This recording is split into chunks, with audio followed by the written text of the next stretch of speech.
লোকের বাড়িতে গিয়ে থালা বাসন মাজবো। লোকের বাড়িতে গিয়ে থালা বাসন মাজবো। জোরে বল।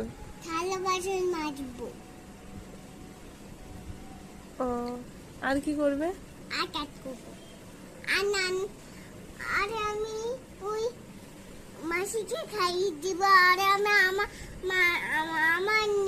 আমার নিজের বাবাকে খাইয়ে দিয়ে ঘুম পাড়িয়ে দিয়ে ব্যাস করে দিয়ে আর সব করবি কিন্তু পড়বি না, তাই তো? না, হ্যাঁ, আমার বাবাকে ঘুমিয়ে দিয়ে আর কি বলছিস না, তুই পড়বি না? তাহলে পড়লে তোর কি হয়, মাথা যন্ত্রণা হয়? হ্যাঁ, আমার ভালো লাগে না। আমার শরীর খারাপ, আবার মাথা খারাপ হয়ে যায়। পড়লে শরীর খারাপ, মাথা খারাপ হয়ে যায়। হ্যাঁ, আমার গ্যাস হয়। আমি বন্ধ করি। আমি সকালবেলা